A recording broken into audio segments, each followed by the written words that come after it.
សួស្តីអ្នកទាំងអស់គ្នាថ្ងៃនេះយើងមកបន្តមេរៀនទៀតគឺការងារលើ Windows Server 2019 ដែលយើងបាន install ថ្ងៃមុននោះគឺ Windows Server 2019នៅក្នុង VMware នេះគឺជា Windows Server 2019ហើយការងារយើងត្រូវធ្វើថ្ងៃនេះគឺការធ្វើការនេះ structure ដែលយើងត្រូវធ្វើគឺធ្វើការលើ Active Directory User and Group structure នេះយើងបាន design structure រួចហើយថ្ងៃមុនយើងបាន create OU នេះវាជា root ហើយនេះ main OU គឺ ITC1 ហើយក្រោម ITC1 នេះគឺមាន OU IT Department HR Department Account Department Finance ហើយនិង Operation Department អញ្ចឹងថ្ងៃនេះយើងធ្វើការងារបន្តទៀតគឺ create group នេះឧទាហរណ៍ក្នុង structure នេះ group IT ហើយនិង user អញ្ចឹងយើងមកចូលក្នុង VMware មក VMware ដើម្បី login password server យើងគឺ Windows Server 2019នេះ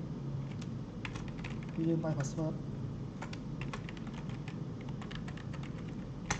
ដើម្បី login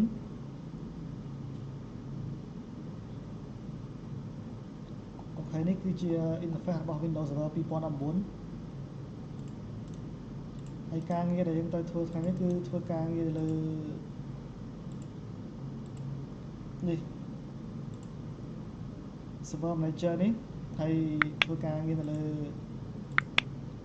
Active Directory User and Computer នេះអញ្ចឹងដើម្បីគេអាចគ្រប់បានគឺយើងចូលកន្លែងមកចូលកន្លែង Tool នេះហើយចូលកន្លែង Active Directory User and Computer នេះយើងចុចលើវាមកអូខេនេះគឺបានចូលមកដល់ Active Directory User and Computer ហើយថ្ងៃមុនដែរយើងបាន create OU ហើយនេះគឺជា domain ខ្ញុំ domain itc1.org នេះហើយក្រោម domain នេះគឺមាន OU មួយគឺ main OU itc1 នេះគឺជា main OU ហើយនេះគឺជា sub OU ផង main OU itc1 នេះគឺមាន accounting department finance HR ហើយនិង IT អញ្ចឹងថ្ងៃនេះដែរយើងធ្វើការងារតាម structure ដែលយើងធ្វើនេះ ITC1 គឺមាន department IT HR account finance operation ហើយយើង create group តាម structure នេះមកអញ្ចឹងយើងចូលទៅ create group ទាំងអស់គ្នា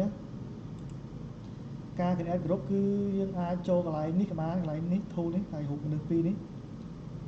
កន្លែង shortcut នេះក៏បានហើយ click លើនេះក៏បាន right click លើហ្នឹងហើយយកពាក្យ new នេះពាក្យ new ហើយយកពាក្យ group នេះ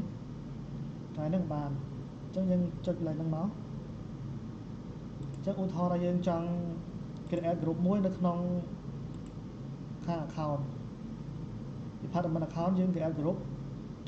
យើងចុចលើវាមួយមកអូខេrồiហើយយើងចុចកន្លែង shortcut នេះក៏បានកន្លែងនេះក៏បាន right click នេះក៏បានអញ្ចឹងយើងចូលឲ្យ new មកហើយចូល group នេះយើងដាក់ group មក group name អញ្ចឹងយើងដាក់ shortcut មក G អញ្ចឹងទៅ G បានតំណាងឲ្យ group ហើយ account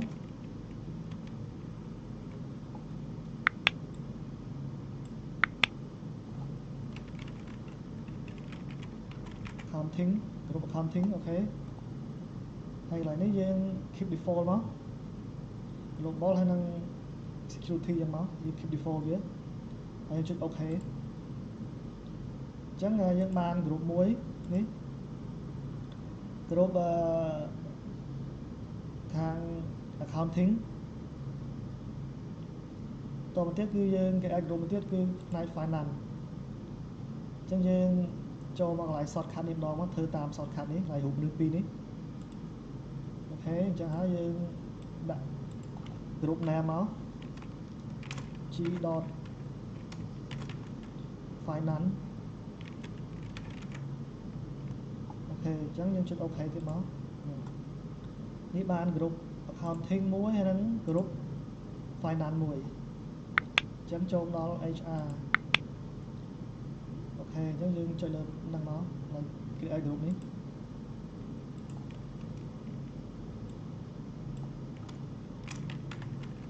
នេះ HR អូខេ default ដូចចឹងទៅហើយចុច OK មកអញ្ចឹងយើងបាន group មួយទៀតគឺ group HR អញ្ចឹងមួយទៀតនេះ group department group department នេះ OU department គឺក្រោម OU គឺមាន sub OU ខាង network ហើយនិង program អញ្ចឹងយើង create group នៅក្នុងខាង network នេះមួយមកអញ្ចឹងយើងចុចលើ network ហ្នឹងហើយយើងចុច like create group នេះអូខេនេះយើងដាក់ G យកមកណា group សកាត់ហើយ network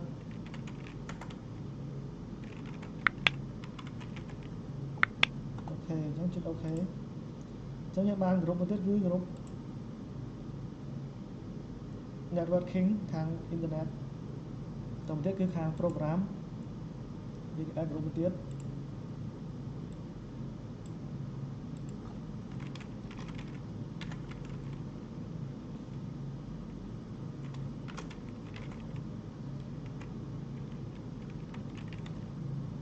អូខេ